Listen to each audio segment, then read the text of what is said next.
হজের সময় আল্লাহ রাসূল সাল্লাল্লাহু আলাইহি ওয়াসাল্লাম আরাফার ময়দান 9 জিলহজ, এমন একটা অবস্থা।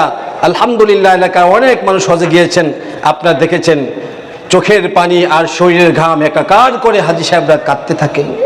খাওয়া নাই, দাওয়া নাই, মাথার চুলগুলো এলোমেলো, শরীরের পোশাক এহরামের কাপড়, কোনো সাজসজ্জা নাই, মাথার চুল আঁচড়ানো যাবে না, দাড়ি আঁচড়ানো যাবে না, আতর সুগন্ধি লাগানো যায় না, শরীর থেকে যেন গন্ধ আসতেছে। এমন অবস্থায় সমস্ত হাজী সাহেবরা কান্দে, আল্লাহ মাফ করে দাও, মাফ করে দাও, আল্লাহ ক্ষমা করে দাও।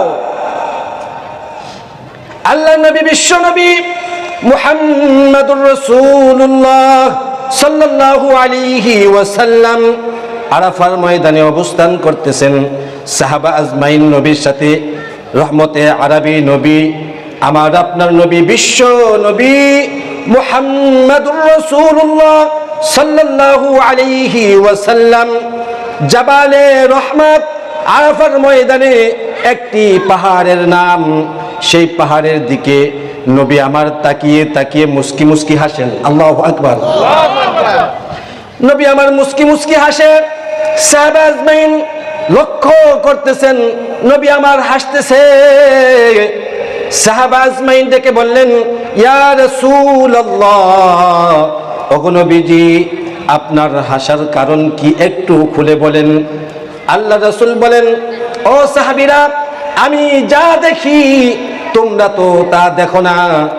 আমি জাবালে রহমত পাহাড়ের দিকে তাকিয়ে আমি লক্ষ্য করে দেখলাম, সেখানে এরকম আল্লাহ রাব্বুল আলামিনের সেই অভিশপ্ত শয়তান ইবলিস ওই জাবালে রহমত পাহাড়ের উপরে নিজের মাথার চুলগুলো টেনে টেনে ছিঁড়তেছে আর পাথর দিয়ে নিজের মাথার মধ্যে আঘাত করতেছে আর বলতেছে, আফসোস আফসোস, আল্লাহ তাআলা আজকে 9 জিলহজ আরাফাতের ময়দানে তার বান্দা বান্দীদেরকে যেইভাবে ক্ষমা করে দিচ্ছে, 40, 50, 60, 70 বছর ধরে ওয়াসওয়াসা দিয়ে আমি যেই সমস্ত লোকগুলোকে জাহান্নামী বানিয়ে ফেলেছি, আজকে আরাফার ময়দানে আল্লাহ তাআলা তার রহমতের নামের উসিলায়, রহমান নামের উসিলায় তার সমস্ত বান্দা বান্দীদের গুনাহ মাফ করে দিতেছে।